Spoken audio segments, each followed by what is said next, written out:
নমস্কাৰ বন্ধুসকল, মোৰ আন এটি ভিডিঅ'লৈ আপোনালোকক স্বাগতম জনাইছোঁ। এতিয়া আমি যাব ওলাইছোঁ গোৱালপাৰা আৰু এতিয়া সময় হৈছে 8 বাজি গৈছে। আৰু গোৱালপাৰাত কিয় যাব ওলাইছোঁ, গোৱালপাৰাত গৈ পেলাই ক'ম, এইটো এটা ছাৰপ্ৰাইজ হয়। আৰু ভিডিঅ'টো মোৰ চেনেলটো যদি এতিয়ালৈকে ছাবস্ক্ৰাইব কৰা নাই, প্লিজ ছাবস্ক্ৰাইব কৰি দিব।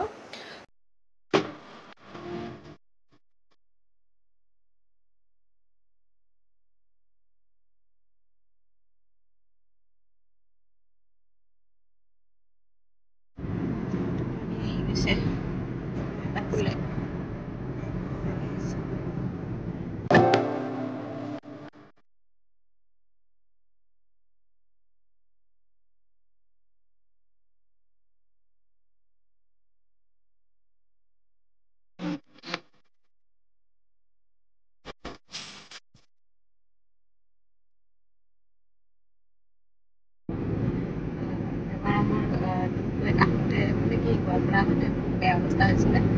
গোৱালপাৰাত এপ্ৰিল মাহত আছিলে। গাড়ী উৰাই দি গৈছিলে। তেনেকৈ বাচিছোঁ আৰু তাতে গছবোৰ কামুৰি পৰিছিলে। 1.5 ঘণ্টা যাব খুজিছে, তাৰপাছত গোৱালপাৰা ওলাইছে।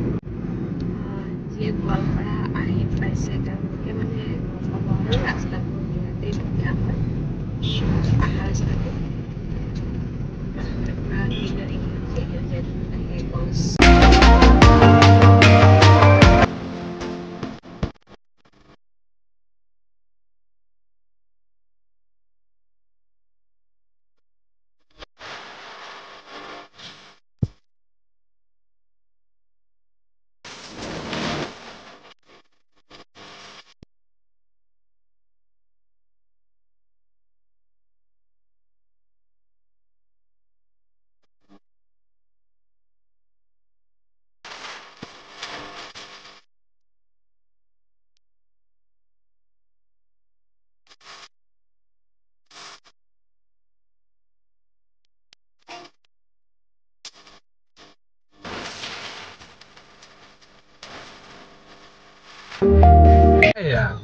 আমি এতিয়া আগিয়াৰ পৰা সোমাই আহিলোঁ। লেফ্ট চাইডে গোৱালপাৰা টাউন যায়, চিধা হৈ যায় আৰু সোনকালে। এতিয়া আমি লক্ষীপুৰ যাম, গোৱালপাৰা লক্ষীপুৰ। ইয়াতো খুব সুন্দৰ প্ৰাকৃতিক দৃশ্য আছে, মই দেখুৱাম আপোনালোকক।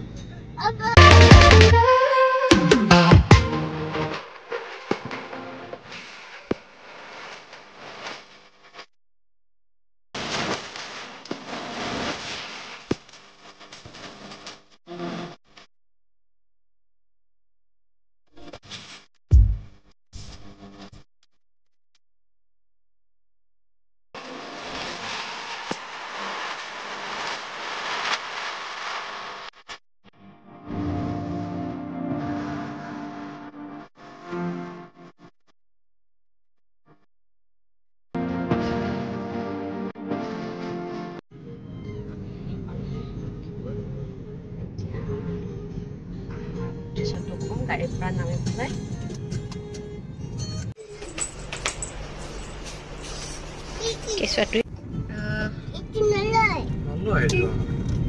আমি এতিয়া ঘৰ যাব ওলাইছোঁ। বেছি হয়। গোৱালপাৰাত অহা উদ্দেশ্যটো আছিলে যে ইয়াতে মোৰ ননদ থাকে আৰু বেবী এটা জন্ম পাইছে। আজি 11 দিন হ'ল। আইতা থাকি গ'ল। সি কৈ আছে আইতা থাকি গ'ল, নাথাকিবা নাথাকিবা মানে মাক থৈ আহিলোঁ যে সি কৈছে আইতা থাকি গ'ল, কান্দি আছে অহাৰ পৰাই। মা কেইদিনমান থাকিব। এয়া চাওক, আমি এতিয়া এখন ৰাবাৰ বাগানত আহিছোঁ।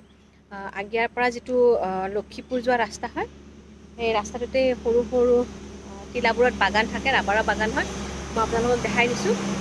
এই বাগান গছবোৰত কিছুমান বান্ধা থাকে, কিবা গোল গোল পিতলৰ নে লোহাৰ হয়, সেইবিলাকত ৰাবাৰবোৰ পৰি যায় আৰু তাৰ পৰাই ৰাবাৰ আঠা পৰে আৰু আঠাটোৰ পৰাই ৰাবাৰৰ সৃষ্টি কৰে।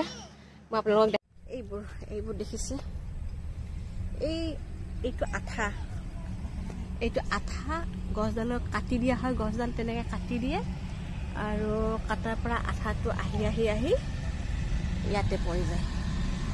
এইটো এনেকৈ বান্ধি দিয়া থাকে।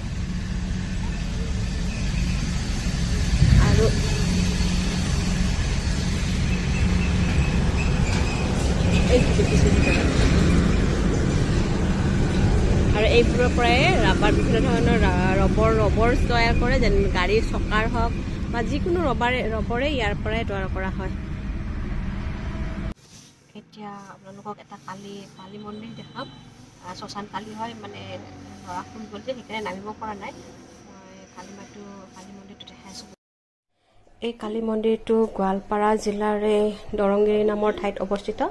আৰু এই কালী মন্দিৰটো বহুত ওখ হয়। আগতে এইটো খোলা হৈ আছিলে, এতিয়া লাহে লাহে বনাই আছে সুন্দৰকৈ। কালী মন্দিৰটো বহুতেই ওখ হয় দেখিবলৈ। আৰু